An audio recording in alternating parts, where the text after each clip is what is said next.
আজ থেকে 10 দিন আগে আমি ইটালি সফর করে এসেছি। ইটালির রাজধানী রোম। রোম প্রাচীন সভ্যতার লালন ভূমি।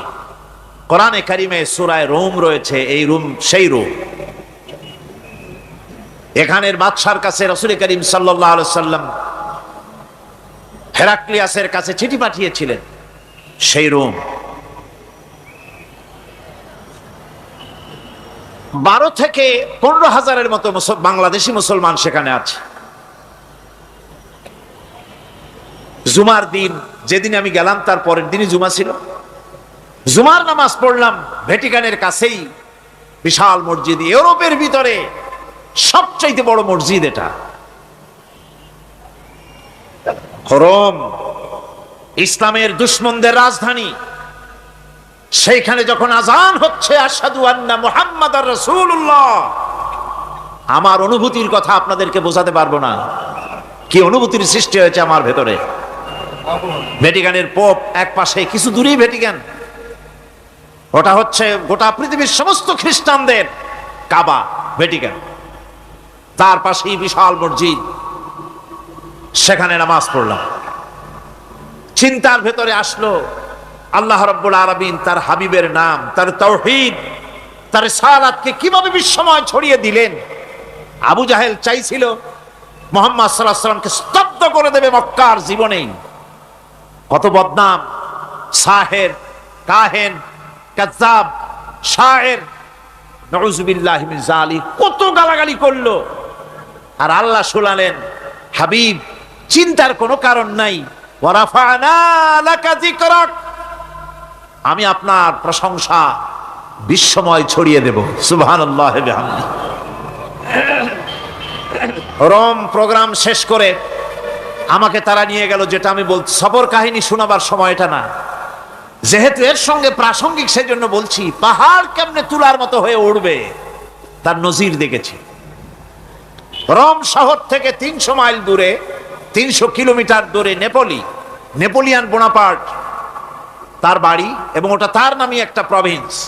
ভূমধ্য সাগরের পারে ভিসুভিয়াস, পৃথিবীর সবচাইতে বড় আগ্নেয়গিরি। সেটা দেখাতে নিয়ে যাওয়া হলো আমাকে। যে পাহাড়টা পৃথিবীর মাটি থেকে তার চূড়া হচ্ছে 3 মাইল উঁচু। এর 2 মাইল গাড়িতে করে ঘুরে ঘুরে যাওয়া যায়, এরপর আর গাড়িতে যাওয়া যায় না, বাকিটুকুন যেতে হবে হেঁটে হেঁটে। পাহাড়ের উপরে অক্সিজেন কম, বেশ কষ্ট হচ্ছিল উঠতে। জীবনে প্রথম পাহাড়ে চড়েছি, জাবালে নূর, রাসূল করিম সাল্লাল্লাহু আলাইহি সাল্লামের উপরে যেখানে ওহী হয়েছিল সর্বপ্রথম। পাহাড় চড়ার একটা অভিজ্ঞতা ওখান থেকে আমার কিছুটা হয়েছিল। খুব কষ্ট হলো বাকি 1 মাইল উঠতে। যখন ভিসুভিয়াসের একদম শীর্ষে চলে গেছি, সেখানে গিয়ে আমার সাথে 15-20 জন লোক ছিল। আমি নিজেই আল্লাহু আকবার বলে আমার গলা থেকে আওয়াজ বেরিয়ে গেল। আমি দেখতে পেলাম ভিসুভিয়াসের শীর্ষে বিশাল গর্ত।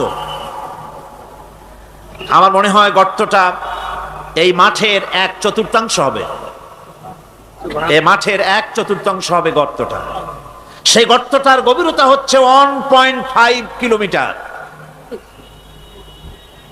এইখান থেকে পাথরগুলি উত্থিত হয়েছে, আগ্নেয়গিরি। পাথর আগুনে গলে লাভা হয়ে এগুলি পাহাড় বেয়ে উপচে পড়েছে, চতুর্দিকে 12 মাইল ছড়িয়ে গিয়েছে। আমার মনে পড়লো ওয়াকুদুহান নাসু ওয়াল হিজারা, জাহান্নামের আগুনের ইন্ধন হবে মানুষ আর পাথর। আমি সেখানে সেজদায় পড়ে গিয়া কান্নাম আর বললাম, আল্লাহ জাহান্নামের আগুন হারাম করে দিও আমাদের জন্য। পাথর কিভাবে গললো, গলে পাথরগুলি গলে পুড়ে চতুর্দিকে পড়েছে, আর ছিটকেছে, চতুর্দিকে ছিটকে পড়েছে। সেই পাথরগুলি ছিটকে ছিটকে যেগুলি পুড়ে পড়েছে, সেগুলিকে দূরে সাদা রঙের বলে মনে হয়। কোনোটা সাদা, কোনোটা কালো, মনে হয় যেন তুলার মতো হয়ে পড়ে আছে চতুর্দিকে। 1944 সনে তৃতীয়বারের মতো ভিসুভিয়াস অগ্নিগিরি যে অগ্নি উৎপাত করে, তাতে আশেপাশের 12 মাইল এলাকা এফেক্টেড হয়ে যায়, পাথরগুলি গলে এভাবে বিধ্বস্ত করে দিয়েছে। এখান থেকে এখানে জোহরের নামাজ, আসরের নামাজ আমরা পড়লাম, আল্লাহর কাছে খুব দোয়া করলাম। এখনো ধোঁয়া উঠতেছে, এখনো পাহাড়ের ফাটল দিয়ে ধোঁয়া উঠছে। একজন হাত দিয়ে আমাকে বলল যে খুব গরম লাগে ধোঁয়াগুলি। ওখানকার লোকেরা বলল যে ভেতরে এখনো আগুন আছে, তবে সুপ্ত, যে কোনো মুহূর্তে আবার তা জাগ্রত হতে পারে। আমরা সেখান থেকে নেমে এলাম। একটু কিছু দূর গিয়েই সেখানে হলো পম্পেই শহর। এই পম্পেই শহরটা হচ্ছে ঈসা আলাইহিস সালামের জন্মের 2000 বছর আগে এই শহর তৈরি হয়। ঈসা আলাইহিস সালামের জন্মের 179 বছর পর ভূমিকম্প হয়। সেই ভূমিকম্পে গোটা পম্পেই শহরটা পৃথিবীর মানুষের চোখের আড়াল হয়ে যায়, ধ্বংস হয়ে যায়, মাটির তলায় গরক হয়ে যায়। আজ থেকে 200 বছর আগে মাটি খনন করতে গিয়ে এই শহর আবিষ্কৃত হয়। পুরা শহরটা খুঁড়ে তারা বের করেছে। 180 হেক্টর জমিনের উপর এই বিশাল শহর। ঘুরে ঘুরে দেখলাম, গাড়ি চলে না সেখানে, পায়ে হেঁটে দেখতে হলো। প্রশস্ত রাস্তা। আজ থেকে 4000 বছর আগের মানুষেরা রাস্তা বানাতে জানতো পাথর দিয়ে, এবং রাস্তার দুধারে তাদের ছিল ফুটপাত, পানির ব্যবস্থা, নগরায়নের সব রকমের সুযোগ সুবিধা। তারপরে সেখানে বিচারালয়, এরপরে দোকানপাট, বাজারঘাট, সবকিছুর ব্যবস্থা রয়েছে। বিশাল বিশাল পাথরগুলি দিয়ে পিলার তৈরি করা। ভাবলাম এই পিলারগুলি, এই পাথরগুলি তারা কিভাবে ক্রেন ছাড়া এত উপরে উঠালো কি করে, আমার মাথায় আসলো না। পাথর কেটে কেটে সুন্দর সুন্দর অঙ্কন শিল্প তারা করেছে। এরপরে ঘুরতে ঘুরতে বাদশার রাজার বাড়িতে গিয়ে ঢুকলাম। সেখানে গিয়ে দেখলাম উলঙ্গ এত মূর্তি পাথরের তৈরি করা। পাথর কেটে কেটে দেওয়ালে যৌন মিলনের এমন কোন অশ্লীল ছবি নাই যা তারা সেখানে তৈরি করে নাই। উলঙ্গ মূর্তি আর উলঙ্গ যৌন মিলনের অসংখ্য ছবি দিয়ে এই এলাকা ভরা। তখন আমি বুঝলাম আল্লাহর গজব হওয়ার কারণটা কি, এই শহরটা মাটির নিচে গরক হয়ে যাওয়ার কারণটা কি। আল্লাহ পাক জেনা ব্যভিচার যে দেশে বেশি হয় আল্লাহ পাক বরদাস্ত করেন না। দুশ্চরিত্র যে দেশের মানুষ দুশ্চরিত্র হয়ে যায়, জেনা ব্যভিচার বেশি হতে থাকে, আল্লাহ গরক করে দেন, গজব দেন। এই গজব এক এক সময় এক এক রকমের হয়ে আসে। কখনো মাটির নিচে দাবায় দেন, কখনো মহামারী, কোন দেশে কলেরা, কোন দেশে জলোচ্ছ্বাস, কোথাও ভূমিকম্প, আর সর্বশেষ এই জেনা ব্যভিচারের জন্য আল্লাহ পাকের চূড়ান্ত, এই যৌনতার অশ্লীলতার জন্য চূড়ান্ত গজব বর্তমান বিশ্বের জন্য এইডস। আল্লাহ পাক এই গজব দিয়েছেন। বন্ধুগণ, আমি সেই জায়গা, আমি সেখানে যা দেখলাম যে আল্লাহ পাক পাহাড়গুলিকে কিভাবে উড়াবেন এটা অস্বীকার করার কোনো উপায় নাই। বিশ্বাস তো করতামই, তবে হযরত ইব্রাহিম আলাইহিস সালাম যেমন বলেছিলেন, রব্বি আরিনি কাইফা তুহিল মাউতা, আয় আল্লাহ তুমি মরাকে জিন্দা করবা কেমনে? আল্লাহ পাক বলেন, আওয়ালাম তুমিন, তুমি বিশ্বাস করো না?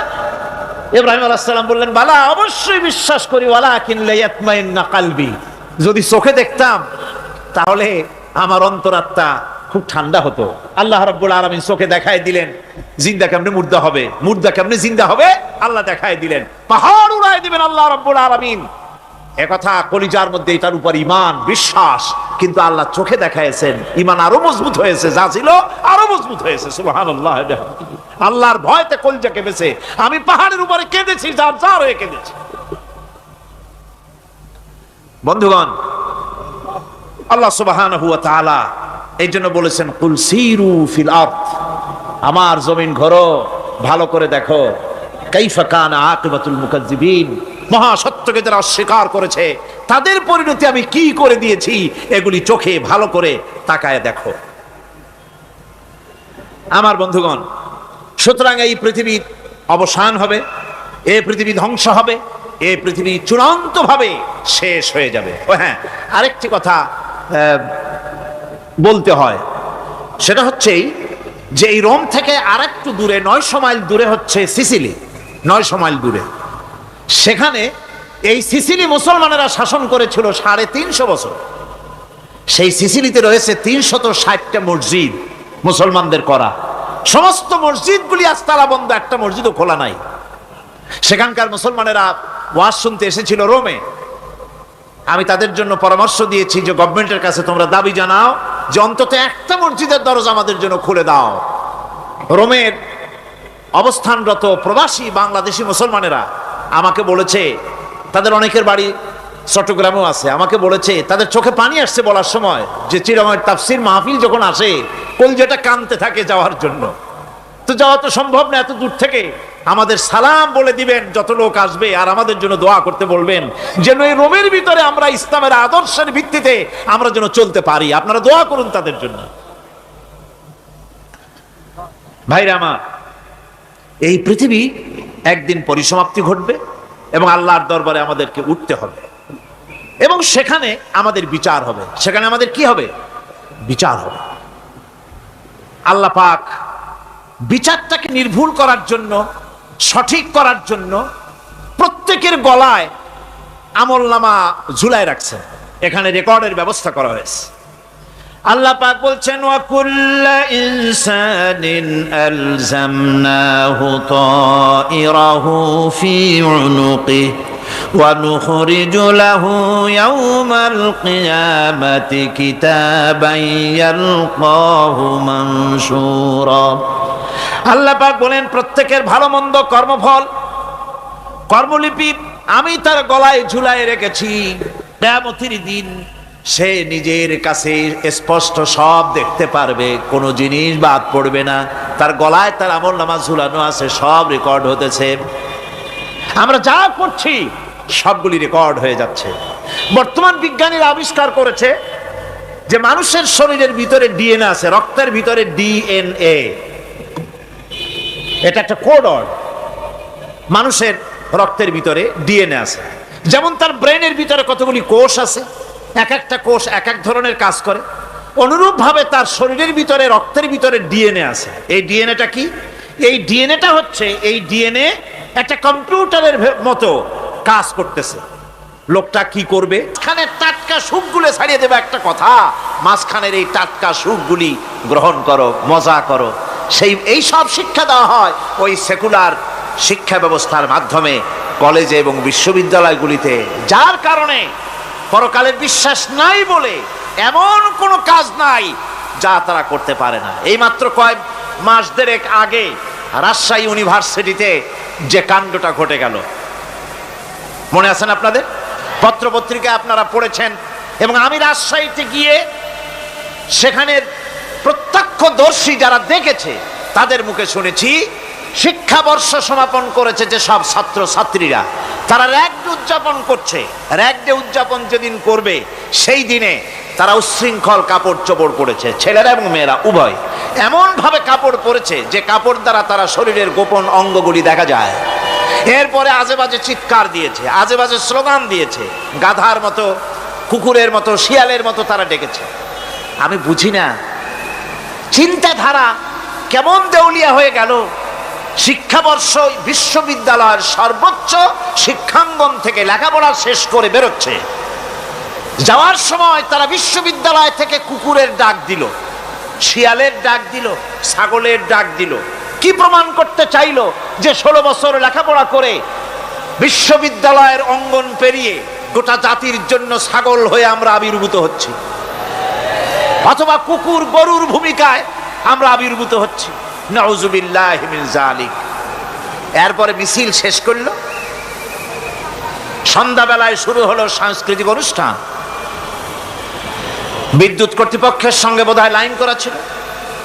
সন্ধ্যা 7:30টার সময় মঞ্চ তৈরি আছে, গান হচ্ছে, আনন্দ ফুর্তির শেষ নাই।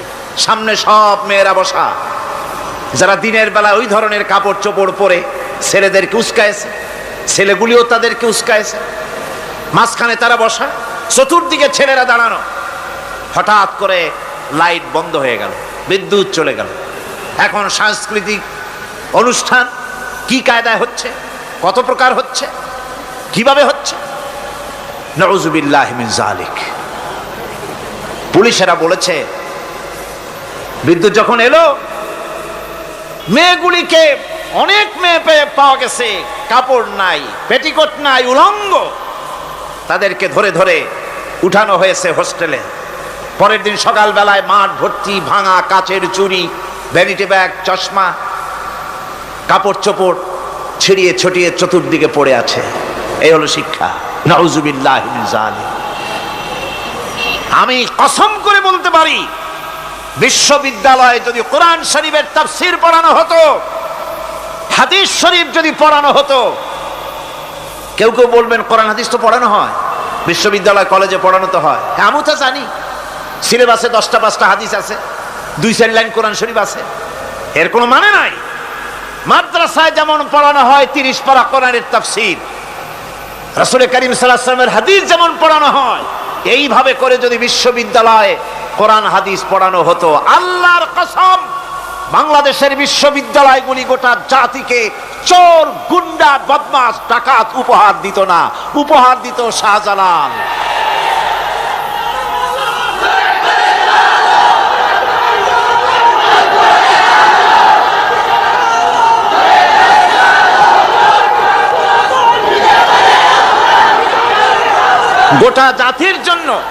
গোটা জাতির জন্য বিশ্ববিদ্যালয় সমূহ উপহার দিতে পারত। উপহার দিত শাহ মখদুম, শাহজালাল, খান জাহান আলী, উপহার দিতে পারত খাজা মঈনুদ্দিন চিশতি, উপহার দিতে পারত খালিদ বিন ওলীদ, উপহার দিত সালাউদ্দিন আইয়ুবী। আল্লাহ পাক তাদের সকলের প্রতি রহম করুন, জোরে কোন আমিন। এরকম উপহার গোটা জাতিকে তারা দিতে পারত, কথা ঠিক কিনা গণ? সুতরাং পরকালকে অস্বীকার করাই হচ্ছে এর মূলভূত কারণ। সেকুলার শিক্ষা ব্যবস্থা হচ্ছে এর মূলভূত কারণ। এই জন্য কোরআনে কারীম আল্লাহ পাক বলছেন, লাইসাল বিররা আন তুওয়াল্লু ওয়ুজুহাকুম কিবালাল মাশরিকি ওয়াল মাগরিব, পূর্ব পশ্চিমে কয়বার মাথা ঘুরালা, এইটাই তোমার পুণ্যবান সৎ কাজ হওয়ার এটা নমুনা নয়। প্রকৃতপক্ষের সৎ কাজ হচ্ছে আল্লাহ বিশ্বাস করা এবং পরকালে বিশ্বাস ভিত্তিক জীবন গড়া। ওই কাফেররা বলতো, وقالوا ما هي إلا حياتنا الدنيا نموت ونحيا وما يهلكنا إلا الدهر। আল্লাহ রাব্বুল আলামিন বলেন, এই কাফেররা বলতো দুনিয়ার জীবনটাই তো আসল জীবন, আমরা মরবো না, আমরা এখানেই থাকবো, এই জীবনটাই হলো আসল জীবন, এখানেই বাঁচবো, এখানেই মরবো, আমরা পরকাল বলে কোনো জিনিস নাই, আমাদের কোনো ওঠা লাগবে না, যা কিছু হয় যুগের আবর্তন ছাড়া কিছুই হয় না। শুধু তাই নয়, এই প্রশ্ন কাফিরদের মনের ভিতরে মারাত্মক আকার ধারণ করলো। তারা বলল, আইযা মিতনা ওয়া কুন্না তুরাবান যালিকা রাজউম বাঈদ, আমরা মাটির সাথে মিশে যাব, আমরা মরে যাব, মাটির সঙ্গে মিশে যাব, তারপরে আমাদেরকে জীবিত করা হবে, এটা তো জ্ঞান বহির্ভূত কথা, এটা তো মাথায় ঢোকে না, কথাটা কেমন? তারা এভাবে অনেক প্রশ্ন করত।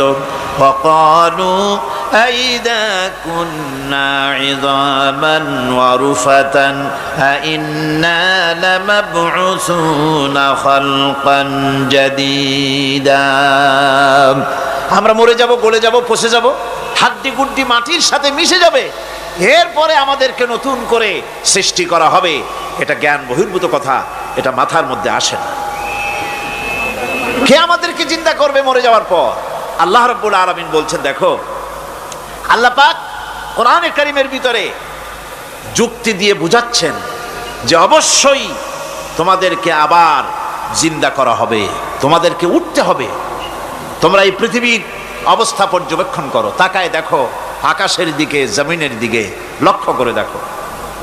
আওয়ালাম ইয়ানজুরু ফি মালাকুতিস সামাওয়াতি ওয়াল আরদ, তারা কি আসমান এবং জমিনের ব্যবস্থাপনা সম্পর্কে চিন্তা ভাবনা করে না?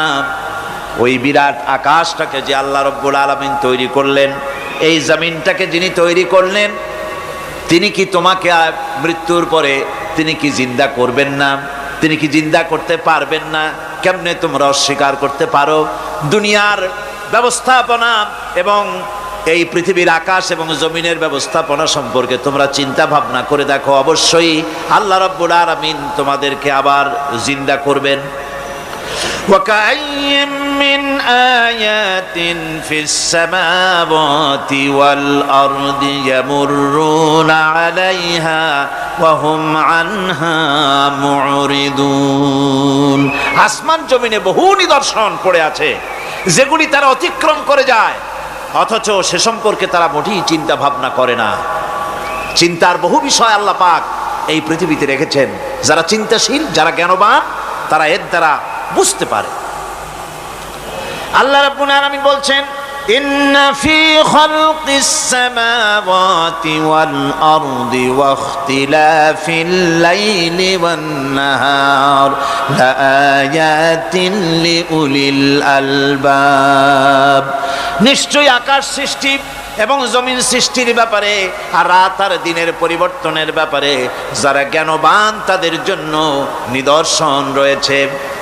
যারা জ্ঞানবান তাদের জন্য চিন্তার বিষয়বস্তু রয়েছে। গবেষণা করো, চিন্তা করো, এই পৃথিবীতে আল্লাহ পাক যা কিছু সৃষ্টি করেছেন তার পক্ষে আবার তোমাদেরকে সৃষ্টি করা মোটেই অসম্ভব নয়।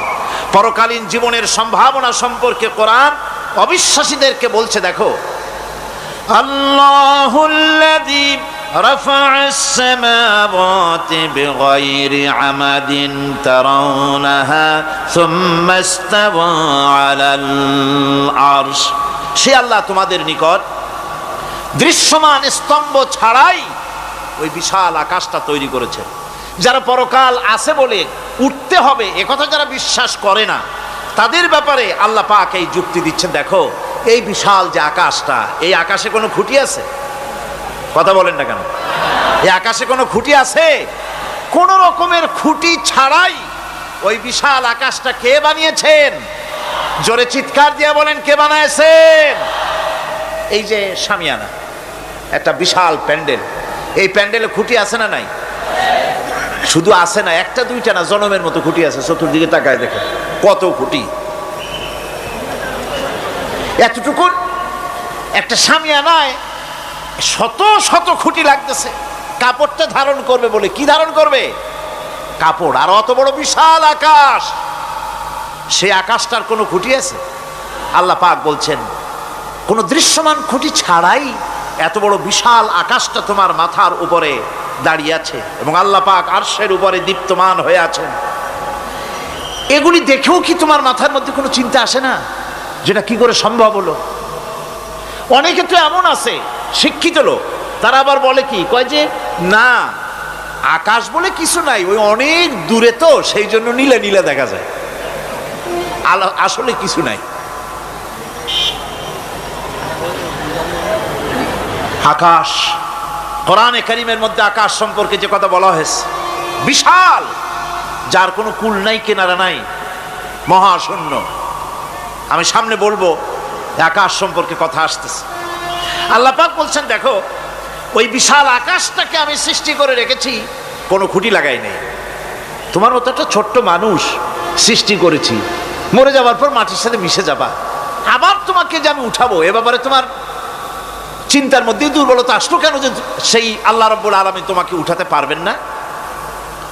وسخر الشمس والقمر كل يجري لأجل مسمى। তিনি চন্দ্র সূর্যকে আজ্ঞাবর্তী করেছেন, প্রত্যেকেই তার নির্দিষ্ট সময় সীমা মতো চলাফেরা করতেছে। তুমি তো ছোট একটা মানুষ, অত বড় বিশাল সূর্যটা, বিরাট চন্দ্রটা সব গতিমান, আল্লাহর হুকুমে সব চলাফেরা করতেছে, কথা ঠিক কিনা? এই সবগুলি আল্লাহ রাব্বুল আলামিন দুনিয়ার মানুষের সামনে তুলে ধরেছেন। তাকায় দেখো, নজর করে দেখো, এই সুন্দর করে জমিন ও আসমানকে সৃষ্টি করেছি, চাঁদ সূর্যকে সৃষ্টি করেছি। এবার লক্ষ্য করো, আনতুম আশাদ্দু খালকান আমিস সামাউ বানাহা। তোমাদের সৃষ্টি করা বেশি কঠিন না ওই বিশাল আকাশটাকে তৈরি করা বেশি কঠিন? কোনটা বেশি কঠিন? অত বড় বিশাল আকাশটাকে যিনি সৃষ্টি করলেন, তিনি তোমার মতো মানুষকে সৃষ্টি করতে পারবেন না? আবার যিনি একবার বিনা মডেলে তোমাকে তৈরি করলেন, আল্লাহ কি সুন্দর দৃষ্টান্ত দিচ্ছেন, আনতুম আশাদ্দু খালকান আমিস সামাউ বানাহা। তোমারে কঠিন তৈরি করা বেশি কঠিন, ওই বিশাল আকাশটাকে বেশি তৈরি করা বেশি কঠিন? অত বড় বিরাট জিনিসটাই তো আল্লাহ তৈরি করে ফেলেছেন, বিশাল আকাশ, মহাশূন্য। আর সেই মহাশূন্যের তুলনায়, মহাবিশ্বের তুলনায় পৃথিবী কত ছোট। আমাদের সবচাইতে কাছে। বিজ্ঞানীরা হয়রান হয়ে যাচ্ছে আকাশের চিন্তা করে, মহাকাশ চিন্তা করে ক্রমান্বয়ে হয়রান হয়ে যাচ্ছে। আমাদের সবচাইতে নিকটতম যে গ্যালাক্সিটা আছে, এই গ্যালাক্সিটার ব্যাস হচ্ছে, যেটা সবচাইতে ছোট, গরিব গ্যালাক্সি। এটা বিজ্ঞানীরা বলেছে গরিব গ্যালাক্সি, দিনহীন। এই গরিব গ্যালাক্সি যেটা আমাদের সবচাইতে নিকটে, পৃথিবীর সবচাইতে কাছে, এর ব্যাস হচ্ছে, এর পরিধি হচ্ছে 1,00,000 আলোকবর্ষ সমান। 1,00,000 আলোকবর্ষ। প্রতি সেকেন্ডে আলোর গতি কত? 1,86,000 মাইল প্রতি সেকেন্ডে।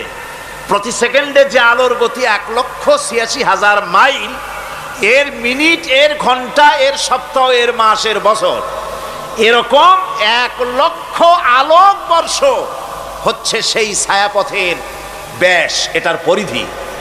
এটা হলো গরিব গ্যালাক্সি।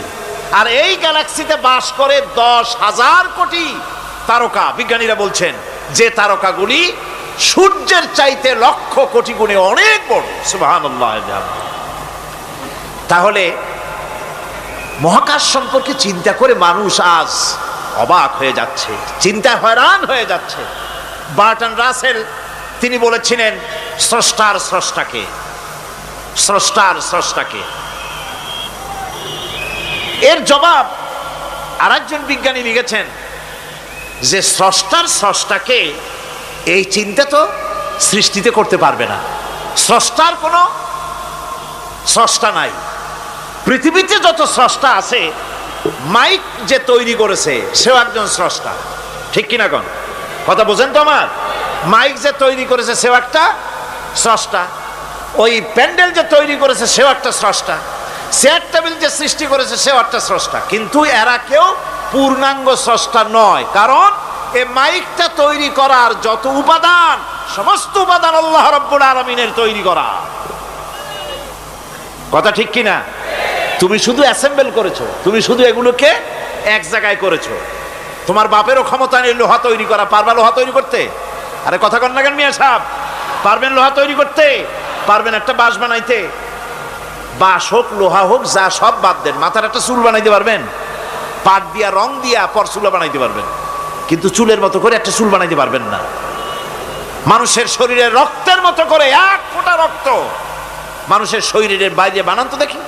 তাহলে মানুষের যখন রক্তের প্রয়োজন হয়, তখন মানুষের কাছ থেকে রক্ত ধার নেওয়া লাগতো না, ফ্যাক্টরিতে রক্ত তৈরি হয়ে থাকতো, কোনো অসুবিধা হতো না। 1 ফোঁটা রক্ত বানানোর শক্তি গোটা পৃথিবী মানুষের নয়। সুতরাং তোমরা স্রষ্টা হলেও তোমরা হচ্ছ নাকের স্রষ্টা। ধার করো, অন্যের জিনিস ধার করে বানাও। মুকাম্মাল স্রষ্টা হচ্ছেন কে? আসল স্রষ্টা কে? এরকম বললে হবে না, গায়ের সমস্ত শক্তি দিয়ে বলেন আসল স্রষ্টা কে। ওই বিজ্ঞানী বলছেন যে বার্টন রাসেল বলছে স্রষ্টার স্রষ্টা কে। স্রষ্টার স্রষ্টা তুমি খুঁজে পাবে না, তোমার মাথায় ঢুকবে না। আগে সৃষ্টি চিন্তা করো। তিনি বলেছেন একটা লবণ, একটা লবণের কণা, লবণ বলেন তো, একটা লবণের কণা, 1 কণা লবণের ভেতরে যে কেলাস থাকে, এর ভিতরে যে সমস্ত উপাদান থাকে, সেই লবণের কণাগুলির মধ্যে কতগুলি উপাদান থাকে, সেই উপাদানগুলি চিন্তা করতে 1000 বার্টন রাসেলের মস্তিষ্কের প্রয়োজন। তো একটা লবণ কণার ভিতরে কি আছে সেইটাকে উদ্ধার করার জন্য যদি 1000 বার্টন রাসেলের মস্তিষ্ক লাগে, তাহলে গোটা বিশ্ব, আকাশ আর জমিন যিনি সৃষ্টি করেছেন তাকে চিন্তা করা কি তোমার মগজে কুলাবে? দুনিয়ার প্রথম দিন থেকে শুরু করে কিয়ামত পর্যন্ত মানুষ, যত মানুষ এসেছে আর যত মানুষ আসবে, স্রষ্টা সম্পর্কে চিন্তা করার একটা অসম্ভব ব্যাপার। স্রষ্টার সামনে শুধু মাথাই নত করবা। তিনি কোত্থেকে এসেছেন, তিনি কে জানার দরকার নাই, তিনি আল্লাহ। তার নাম কি? মাথা নত করে দাও সামনে। তিনি আল্লাহ, সর্বশক্তিমান আল্লাহ, রব্বুল ইজ্জত ওয়াল জালাল। তিনি ছিলেন, তিনি আছেন, তিনি থাকবেন। তিনি অনন্ত, তিনি অসীম, তিনি চিন্ময়, তিনি অব্যয়, তিনি অক্ষয়, তিনি শাশ্বত, যার কোনো শুরু নাই, যার কোনো শেষ নাই। সুবহানাল্লাহ পড়ে। সুতরাং সেই মহান আল্লাহ রাব্বুল আলামিন তিনি বলছেন, বান্দারা তোমারে বানানো কঠিন না ওই বিশাল আকাশটা বানানো কঠিন? অত বড় বিশাল আকাশটাই তো আমি তৈরি করেছি, তোমার মৃত্যুর পরে তোমাকে জিন্দা করা মোটেই কোনো কঠিন ব্যাপার নয়, এটা খুবই সহজ। ভাইরা আমার, আল্লাহ সুবহানাহু ওয়া তাআলা পৃথিবীর মানুষকে এসব দৃষ্টান্ত দিয়ে সুন্দর করে মানুষকে বুঝাচ্ছেন, তিনি মানুষকে পরিষ্কার করে বুঝিয়েছেন। আল্লাহ পাক বলেন, এই পৃথিবীতে এসব প্রশ্নের চূড়ান্ত জবাব দিতে গিয়ে আল্লাহ পাক বলছেন, কুল ইউহিহাল্লাযী আনশাআহা আউওয়ালা মাররা ওয়া হুয়া বিকুল্লি খালকিন আলীম। বলে দাও, তোমাদের মৃত্যুর পরে সেই আল্লাহ রাব্বুল আলামিন তোমাদেরকে জিন্দা করবেন, যিনি তোমাদেরকে প্রথমবারে তৈরি করেছিলেন, প্রথমে যিনি সমস্ত জিনিস সৃষ্টি করেছেন, ওই আল্লাহ রাব্বুল আলামিন তোমাদেরকে আবার জিন্দা করবেন। আর এসব জিনিসকে খেল তামাশার বিষয়বস্তু করে তৈরি করা হয় নাই, সমস্ত জিনিসের পেছনে বিরাট উদ্দেশ্য কাজ করেছে, একটা লক্ষ্য নিয়ে, সামনে নিয়ে, উদ্দেশ্য নিয়ে আল্লাহ তৈরি করেছেন। আল্লাহ পাক বলছেন, ওয়ামা খালাকনাস সামাওয়াতি ওয়াল আরদা ওয়ামা বাইনাহুমা লাইবিন। এই পৃথিবীতে আকাশ, ওই বিশাল আকাশ এবং জমিন এবং এর মধ্যস্থিত কোন জিনিসকে আমি খামোখা তৈরি করি নাই, খেল তামাশার বিষয়বস্তু হিসাবে তৈরি করি নাই। যারা নাকি জ্ঞানবান, যারা বুদ্ধিমান, তাদের সম্পর্কে আল্লাহ বলেন, আল্লাযীনা ইয়াযকুরুনাল্লাহা কিয়ামান ওয়া কুউদান ওয়া আলা জুনুবিহিম ওয়া ইয়াতাফাক্কারুনা ফি খালকিস সামাওয়াতি ওয়াল আরদ ربنا ما خلقت هذا باطلا سبحانك فقنا عذاب النار। যারা নাকি জ্ঞানবান, যারা চিন্তাশীল, যারা শুধু পাইকারি দরে খায় আর ঘুমায় না, যারা চিন্তা ভাবনা করে, তারা দাঁড়ানো অবস্থায়, বসা অবস্থায়, সব অবস্থায়, আকাশ জমিন, রাত দিনের পরিবর্তন, মানব সৃষ্টি, এ সব কিছু চিন্তা গবেষণা করে বলে, রব্বানা মা খালাকতা হাযা বাতিলা, এর কোনো কিছুই তুমি নিরর্থক ভাবে সৃষ্টি করনি, সবগুলোই তুমি বিশেষ উদ্দেশ্য নিয়ে তৈরি করেছো। ফাকিনা আযাবান নার, সুতরাং আমাকে জাহান্নামের আগুন থেকে তুমি রক্ষা করো, আমাকে তুমি রক্ষা করো। আমরা সবাই বলি আমিন। চিন্তাশীল এবং গবেষক যারা, তারা এভাবে চিন্তা ভাবনার মাধ্যমে এ সব কিছু তারা বুঝতে পারে যে এই পৃথিবী খেল তামাশার বিষয় নয়, এই পৃথিবীকে আল্লাহ পাক এমনি এমনি তৈরি করেন নাই, দুনিয়ার মানুষগুলিকেও খামোখা সৃষ্টি করেননি, এর পেছনে বিরাট উদ্দেশ্য কাজ করেছে এবং আমাদের সকলকেই আল্লাহ রাব্বুল আলামিনের কাছে হাজির হতে হবে। সুতরাং এই পৃথিবীতে দুনিয়ার চাইতে অগ্রাধিকার দিতে হবে আখিরাতকে। দুনিয়ার চাইতে অগ্রাধিকার দিতে হবে কোনটাকে বলে? আখিরাতের অগ্রাধিকার দিতে হবে। আল্লাহ পাক বলছেন, ওয়ামা হাযিহিল হায়াতুদ দুনিয়া ইল্লা লাহুন ওয়া লাইবুন ওয়া ইন্নাদ দারাল আখিরাতা লাহিয়াল হায়ানু লাউ কানু ইয়ামালুন।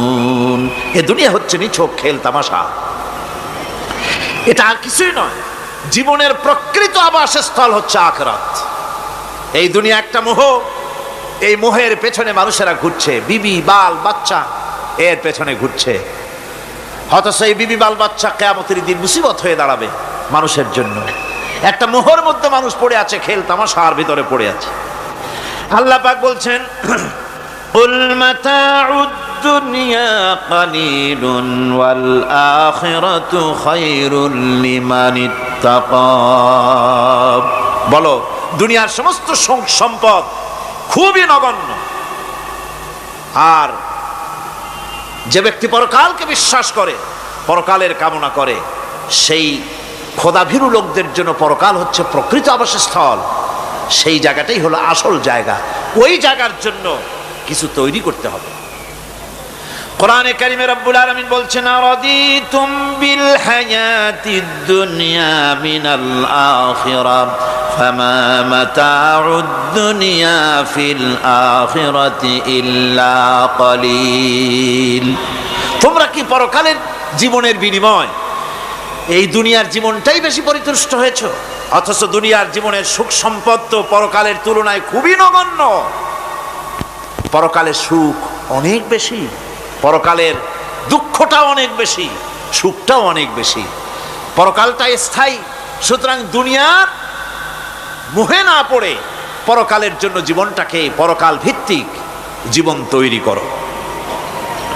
আল্লাহ পাক বলছেন, ফাম্মা মান তাগা ওয়া আসারাল হায়াতাদ দুনিয়া ফাইন্নাল জাহিমা হিয়াল মাওয়াব।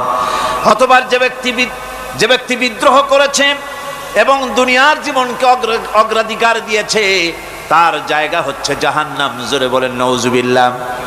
যে ব্যক্তি আল্লাহর সঙ্গে বিদ্রোহ করেছে আর পরকালের জন্য পাথর জোগাড় করে নাই, দুনিয়াকে অগ্রাধিকার দিল, পরকালকে ভুলে গেল, তার জায়গা হলো জাহান্নাম।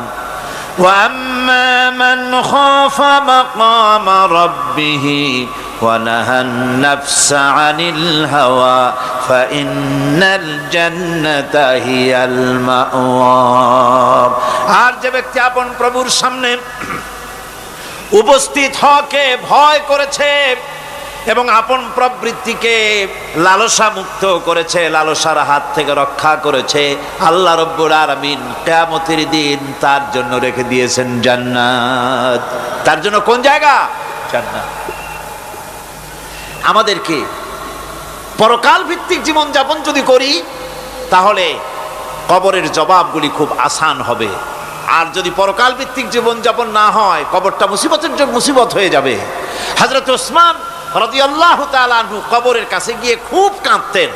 সাহাবায়ে কেরাম প্রশ্ন করেছেন, হুজুর, রাসূল করিম সাল্লাল্লাহু আলাইহি সাল্লাম যখন জান্নাত ও জাহান্নামের ওয়াজ করেন তখনও তো এত বেশি আপনি কাঁদেন না, যত বেশি কাঁদেন কবরের কাছে এসে, কারণ কি? হযরত ওসমান রাদিয়াল্লাহু তাআলা আনহু বলতেন, আমার সাথীরা, আমি আমার হাবিবের কাছে, আল্লাহ রাব্বুল আলামিনের রাসূলের কাছে আমি শুনেছি এই কবরটাই হলো প্রথম স্টেশন, এই কবরটাই হলো প্রথম ইমিগ্রেশন কাউন্টার।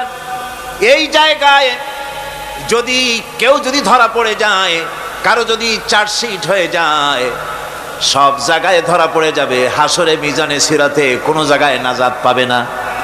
আর এই কবরটা যদি কেউ মুক্তি পেয়ে যায়, মিজান সিরাত হাসর সব জায়গা থেকে আল্লাহ তারে ভালোভাবে পার করে দিবেন। এটা হলো আসল জায়গা, মারাত্মক জায়গা, খুব মারাত্মক জায়গা।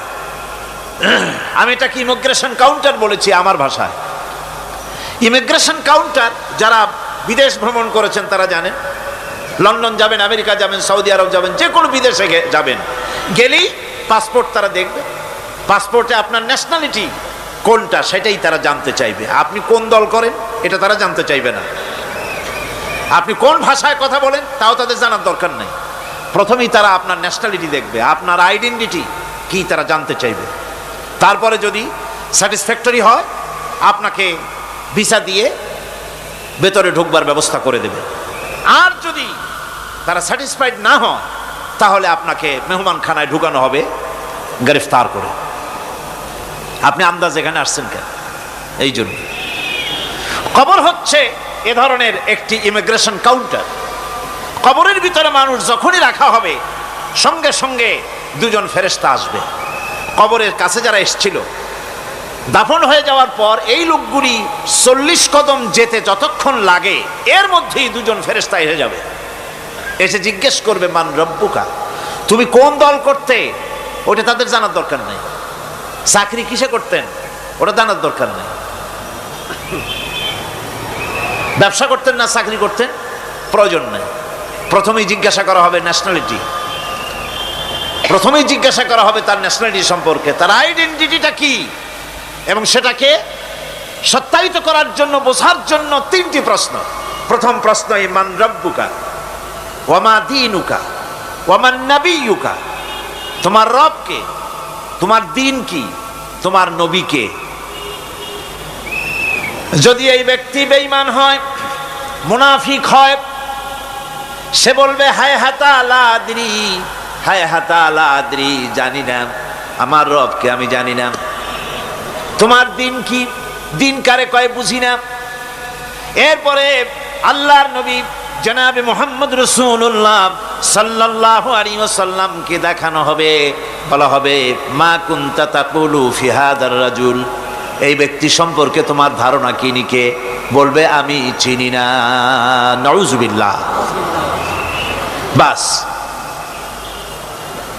এরপরে তার যা হবার তাই শুরু হয়ে যাবে। আর যদি বান্দাটা মুমিন হয়, প্রশ্ন করা হবে মান রাব্বুকা, জবাব দেবে রব্বি আল্লাহ, আমার রব আল্লাহ রাব্বুল আলামিন। ওয়া মা দীনুকা, দীনুনা ইসলাম, আমার দিন হচ্ছে ইসলাম। এরপরে আল্লাহর নবীকে দেখানো হবে। কয়েক রকমের বর্ণনা আছে, কোন বর্ণনায় আছে হুজুরের আকারে দেখানো হবে, অথবা রসুলকে সরাসরি দেখানো হবে। বলা হবে মা কুনতা তাকুলু ফি হাদার রাজুল, এই লোকটি সম্পর্কে ধারণা কি? মুমিন ব্যক্তি বলবে হাদা নবিয়ুনা মুহাম্মাদুর রাসূলুল্লাহ সাল্লাল্লাহু আলাইহি ওয়াসাল্লাম, ইনি আমার তো সেই নবী মুহাম্মাদুর রাসূলুল্লাহ সাল্লাল্লাহু আলাইহি ওয়াসাল্লাম। আমরা যেন এই রকমের জবাব দিতে পারি, আল্লাহ কবুল করো। সকলে জোরে গণ আমিন। জবাব হয়ে যাওয়ার পর গায়ব থেকে আওয়াজ আসবে ফাফরিসু বিল জান্নাতি ওয়ালবিসু বিল জান্নাহ, ও আমার ফেরেশতারা আমার এই বান্দাকে জান্নাতের পোশাক পরায়া দাও আর কবরটাকে জান্নাতের বিছানা বিছায়া দাও। জান্নাতের পোশাক পরায়া দাও, জান্নাতের বিছানা বিছায়া দাও। ইলা মাদ্দা বাসারিহি, তার চোখের দৃষ্টি যতদূর যায় কবরটা ততটা প্রশস্ত করে দাও। এরপর বেহেশতের পোশাক পরাইয়া বেহেশতের বিছানা বিছায়া ফেরেশতা বলবে নম কানাউমুল উরুস, ঘুমিয়ে যাও। দুলামিয়া যেমন বাসর সজ্জায় নতুন বউ নিয়ে আরামে ঘুমায়, এরকম আরামে ঘুমায় যাও। ইলা ইয়াউমিল কিয়ামা, কিয়ামত পর্যন্ত ঘুমায় থাক, আরামে ঘুমিয়ে থাকবে। এরপরে সিংহায় ফুৎকার হবে, সিংহার ফুৎকারের আওয়াজে তার ঘুম ভেঙে যাবে। বলবে ইয়া ওয়াইলানা মান বাআসানা মিন মারকাদিনা, হায় আফসোস, আমার এত আরামের ঘুম থেকে কে আমাকে জাগ্রত করলো, আমার ঘুমটারে নষ্ট করলো কে? আওয়াজ আসবে হাদা মা ওয়াদার রহমান ওয়া সাদাকাল মুরসালুন, এটা হচ্ছে রহমানের সেই ওয়াদা, আর মুরসালিনরা নবীরা সত্য কথাই বলেছিলেন, সেই কিয়ামত অনুষ্ঠিত হচ্ছে। আমার বন্ধুগণ, সেজন্য এই দুনিয়ার মোহে পড়ে থাকলে পরে দুনিয়ায় যারা অগ্রাধিকার দিবে দুনিয়াকে পরকালের তুলনায়, জবাব দিতে পারবে না কবরের ভিতরে গিয়া। আর যারা পরকালকে অগ্রাধিকার দিবে, দুনিয়ার চাইতে পরকালকে বেশি অগ্রাধিকার দেবে, আর আল্লাহর ভয় কলিজার ভিতরে রাখবে, কবরের জবাব সঠিকভাবে দিতে পারবে, কিয়ামতের দিন আল্লাহ রাব্বুল আলামিন তাদের জন্য জান্নাত দান করবেন। জোরে বলেন আমিন। দুনিয়াটা হচ্ছে দুনিয়া যেখানে আমরা আসি। আমি আগেই বলেছি দুনিয়া হচ্ছে আদনা শব্দ থেকে এর উৎপত্তি হয়েছে, তুচ্ছ নিকৃষ্ট, এটার দাম নাই, এটার মূল্য নাই। হযরত ইবনে কাইয়িম রাহিমাহুল্লাহ নওয়ারাল্লাহু মারকাদাহু ওয়া জাআলাল জান্নাতা মাসওয়াহু, হযরত ইবনে কাইয়িম তিনি বলছেন, সুন্দর করে বলছেন দুনিয়া সম্পর্কে, মা মাদা ফিদ দুনিয়া আহলামুন ওয়া মা বাকিয়া মিনহা আমানি ওয়াল ওয়াক্তু বাইনাহুমা দায়ুন। মা মাদা ফিদ দুনিয়া আহলামুন, জীবনের যে অংশ ফেলে এসেছি সেটা আজ একটা স্বপ্ন। ওয়া মা বাকিয়া মিনহা আমানি, আর জীবনের যে অংশ সামনে বাকি আছে সেটা এখন একটা আকাঙ্ক্ষা।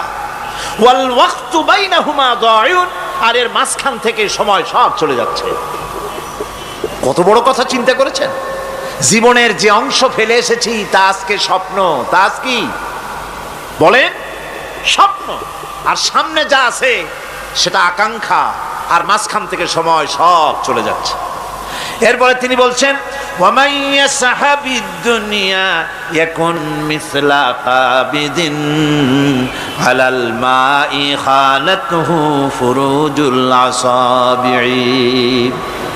দুনিয়াদারের অবস্থা হচ্ছে এই, কেউ যদি দুই হাতে পানি খামসায় ধরে, দুই হাতে কি ধরছে বলে, দুই হাতে পানি খামসায় ধরেছে, খুব মজবুত করে ধরেছে, 2 মুঠ পানি, বলেন থাকবে কতটুকু? কতটুকু থাকবে? 1 ফোঁটাও থাকবে না, কারণ তার আঙ্গুলের ফাঁক তার সাথে খেয়ানত করবে, আঙ্গুলের ফাঁক দিয়া পানিগুলি সব বেরিয়ে চলে যাবে। সুতরাং দুনিয়া যারা চায় তারা ঠিক পানি খামসায় ধরলে পানি যেমন হাতের ভেতর থেকে খেয়ানত করে চলে যায়, যারা দুনিয়া চায় দুনিয়াও তাদেরকে এভাবে ফাঁকি দিয়ে চলে যায়। তবুও দুনিয়ার মায়া মানুষের এত বেশি। আল্লাহর নবী বলেন লাউ কানা লি ইবনি আদামা ওয়াদিন মিন যাহাবিন লাহাব্বা ইয়াকুনা লাহু সানিন। এই পৃথিবীতে যদি কাউকে একটা মাঠ ভরে যদি সোনা দেওয়া যায়, লোকটা বলবে রব্বুল আলামিন আমি যদি আরেকটা মাঠ এরকম সোনা ভরা পেতাম, দ্বিতীয় আরেকটা মাঠ দেওয়া হলে আবার বলবে যদি তৃতীয় আরেকটা মাঠ সোনা ভরে যদি পেতাম। নবীজি বলেন ওয়ালা ইয়ামলাউ জাওফু ইবনু আদামা ইল্লা তুরাব। যা করতে হবে আখিরাতে জবাবদিহিমূলক জীবন যাপন করতে হবে। আপনি ব্যবসা করবেন, ওজনে কম দিতে পারবেন না, আপনি খাদ্যে ভেজাল দিতে পারবেন না, চুরি করতে পারবেন না, ডাকাতি করতে পারবেন না, জেনা করতে পারবেন না, বদমাশি করতে পারবেন না, মদ খেতে পারবেন না, সন্ত্রাসী হতে পারবেন না, হাইজ্যাকার হতে পারবেন না, চাঁদাবাজ হতে পারবেন না, মুনাফাখোর হতে পারবেন না, আপনি চোরা কারবারি হতে পারবেন না, ঘুষখোর হতে পারবেন না, সুদখোর হতে পারবেন না। এই সব কাজ পরকালকে বিশ্বাস করলেই এ সমস্ত কাজ থেকে মানুষ বিরত থাকতে পারে। কথা ঠিক কিনা? এটাই হচ্ছে পথ।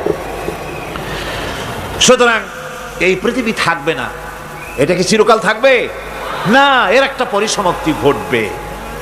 যেমন করে সারা বছর লেখাপড়া করার পর কলেজে, বিশ্ববিদ্যালয়, মাদ্রাসায়, হাই স্কুলে সব জায়গায় সারা বছর লেখাপড়া করার পর যেমন পরীক্ষা দেওয়ার একটা দিন আসে, সারা বছর ব্যবসা করার পর হিসাব নিকাশ করার যেমন একটা সময় আসে, সারা মাস চাকরি করার পর বেতন পাওয়ার যেমন একটা দিন আসে, সারা জীবন চাকরি করার পর পেনশন পাওয়ার যেমন একটা সময় আসে, অনুরূপভাবে এই দুনিয়া যেদিন শেষ হয়ে যাবে, আল্লাহ নির্ধারিত সময় শেষ হয়ে যাওয়ার পর একটা সময় আসবে যখন আল্লাহ রব্বুল আলামিন সব শেষ করে দিবেন, লন্ডভন্ড হয়ে যাবে, কিছুই থাকবে না।